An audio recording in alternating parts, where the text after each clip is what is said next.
प्रिय विद्यार्थियों, आज का जो टॉपिक है हमारा वो ईस्ट इंडिया कंपनी के साथ राजपूत राज्यों की संधियाँ।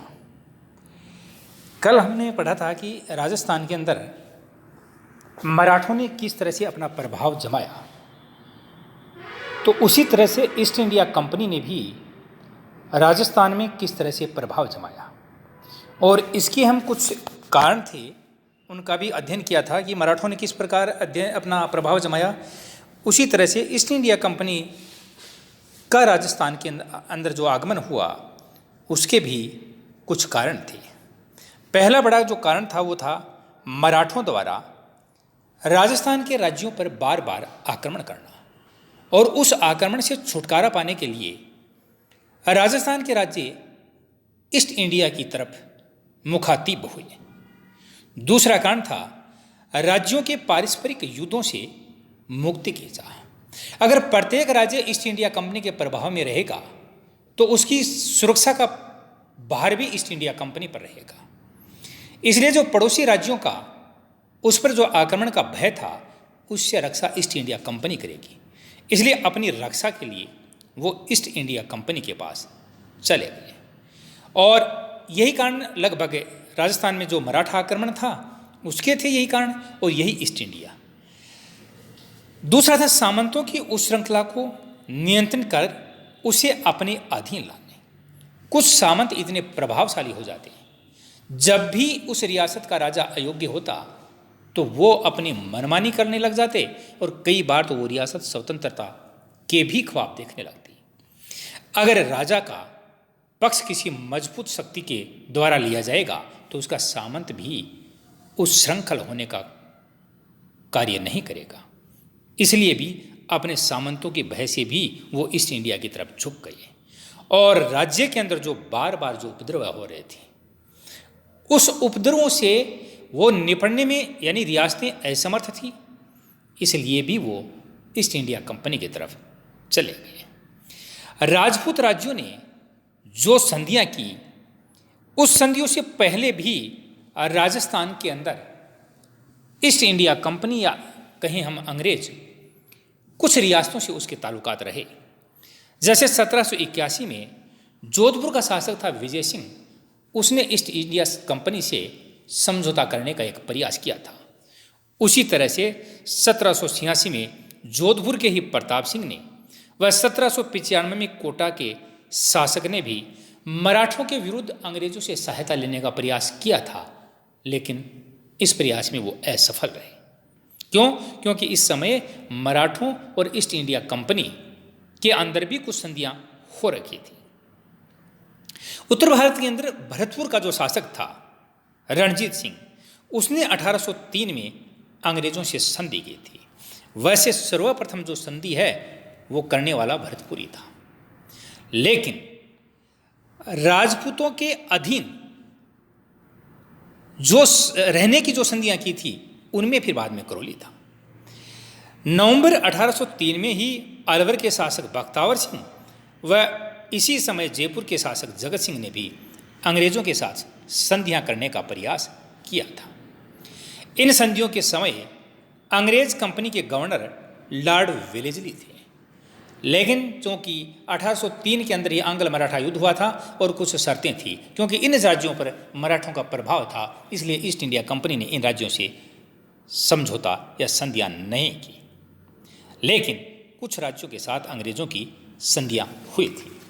अब सबसे पहले जो कंपनी के द्वारा संधि की थी वो थी 9 नवंबर 1817 को मित्रता एवं सहयोग की संधि की गई, वो की गई करौली राज्य के द्वारा। इसलिए करौली राज्य प्रथम राज्य था जिसने अंग्रेजों के साथ संधि की और इन संधियों को संपन्न करवाने में उस समय के जो तत्कालीन गवर्नर जनरल थे लॉर्ड हेस्टिंग्स ने उसने ये कार्य चार्ल्स मेटकाफ को सौंपा था और उसने ही ये कार्य संपन्न किया था। संधि की शर्त थी कि अंग्रेज कंपनी और संधिकर्ता राज्य के साथ सदैव यानी दोनों के बीच में आपस में मित्रता रहेगी। एक का शत्रु दूसरे का भी शत्रु होगा, एक का मित्र दूसरा भी मित्र मानेगा। अंग्रेज कंपनी ने अधिकृत राज्य की रक्षा का दायित्व यानी जिसके भी साथ संधि हुई उसकी सुरक्षा का भार कंपनी ने अपने ऊपर ले लिया। कंपनी ने यह भी स्वीकार किया कि वह किसी भी अन्य राज्य से, यानी वह रियासत किसी भी अन्य राज्य से राजनीतिक संबंध रखेगी तो उसकी सूचना सर्वप्रथम कंपनी को देनी होगी। यानी कंपनी ने उस रियासत के विदेश मामले अपने अधीन कर लिए। कंपनी का प्रत्येक रियासत ने आधिपत्य स्वीकार भी कर लिया और कंपनी है वो उस राज्य के शासक के जो उत्तराधिकारी होंगे उनको शासक मानेगी। यानी उस राज्य के या रियासत के आंतरिक मामले में कंपनी है वो किसी प्रकार का हस्तक्षेप नहीं करेगी। जो राज्य पहले मराठों को कर देते थे वो कर अब वो कंपनी को देते हैं और जो राज्य नहीं देते हैं उनके लिए अलग शर्तें तय की थी। इस तरह से करौली के साथ संधि की गई। करौली के बाद मेटकॉफ ने 15 नवंबर 1817 को टोंक राज्य के साथ संधि की। उसमें भी नवाब अमीर खां और उसके उत्तराधिकारियों का उन स्थानों पर अधिकार होगा जो होलकर के राज्य के पास थे। अमीर खां की जो ये टोंक रियासत थी ये बहुत नई रियासत थी। किसी समय ये पिंडारियों के कहने पर और अंग्रेज़ों के कहने पर मान लीजिए कि ये रियासत टोंक को पिंडारियों को दी गई थी। पहले टोंक का जो राज्य था वो जयपुर के अधीन आता था, तो उससे भी उसी तरह की संधियाँ या शर्तें रख करके संधि की।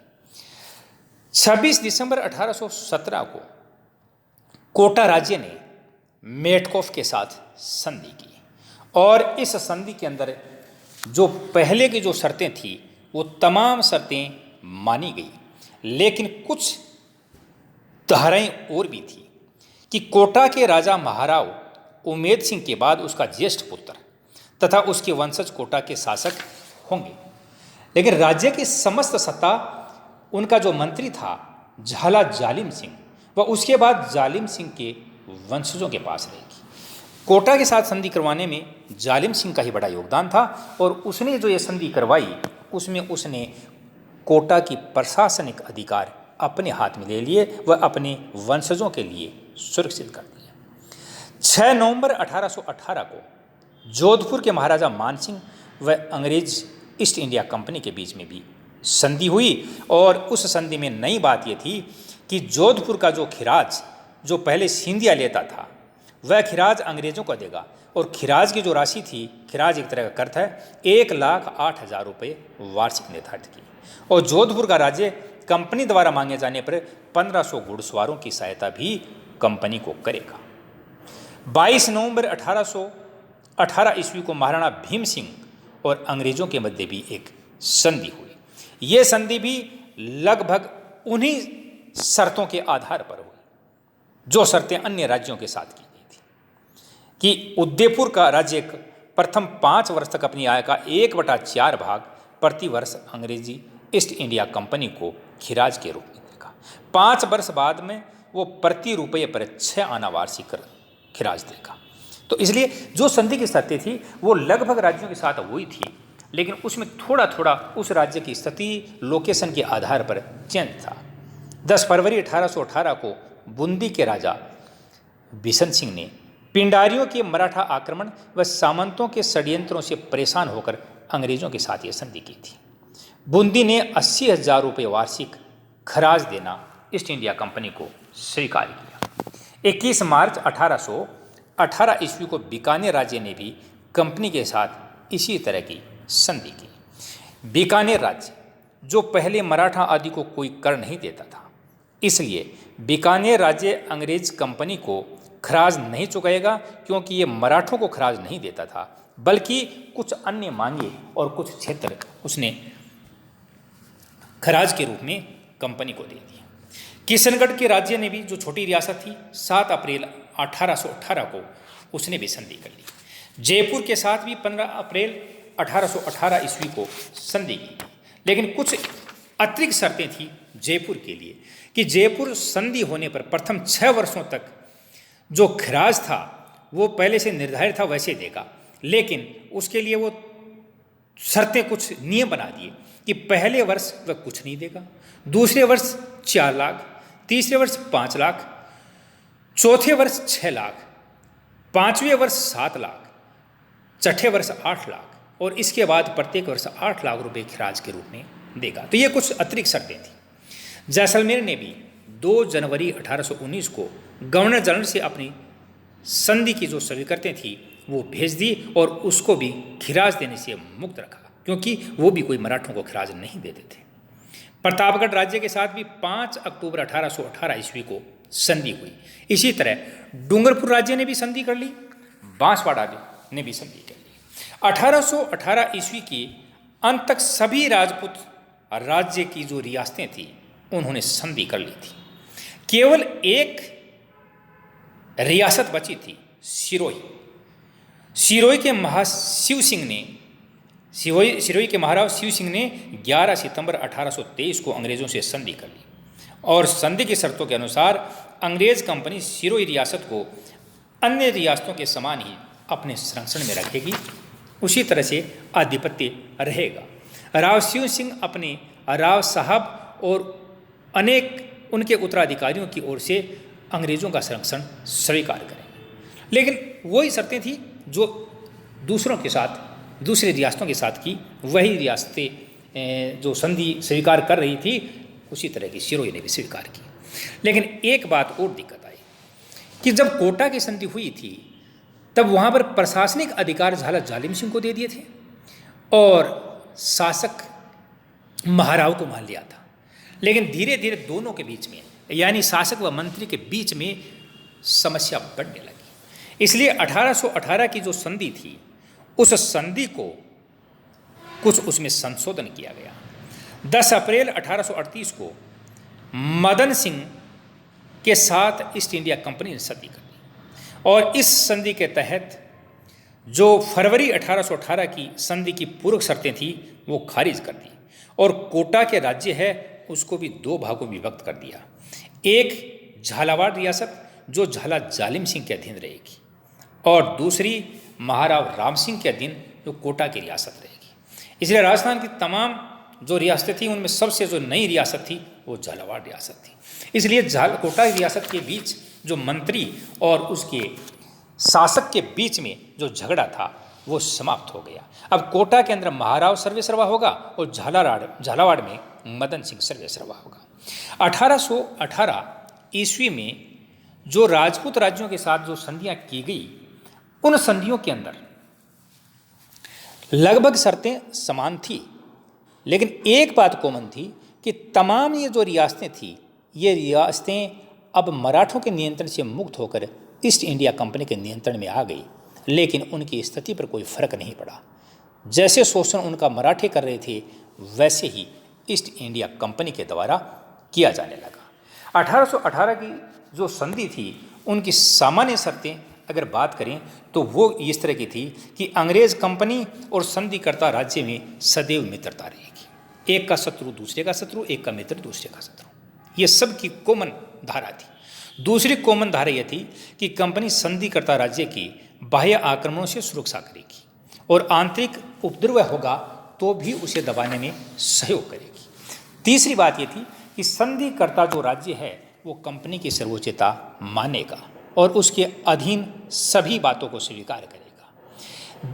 चौथी जो बात थी वो राजनीतिक संबंध का था कि कोई भी रियासत अंग्रेजों की अनुमति के बिना किसी दूसरे राज्य से न तो मित्रता न शत्रुता, किसी भी प्रकार का राजनीतिक संबंध कंपनी की अनुमति के बिना नहीं रखेंगे। अगर किसी रियासत के साथ झगड़ा है तो उसकी मध्यस्थता भी ईस्ट इंडिया कंपनी करेगी।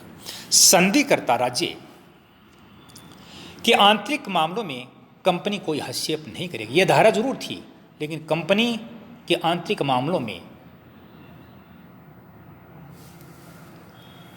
या यह कहना चाहिए कि कंपनी राज्यों के आंतरिक मामलों में हस्तक्षेप करती थी। जो राज्य पहले मराठों को खराज की राशि चुकाते थे वे अब कंपनी को खराज देंगे, ये सभी के लिए थी। लेकिन जो राज्य कंपनी को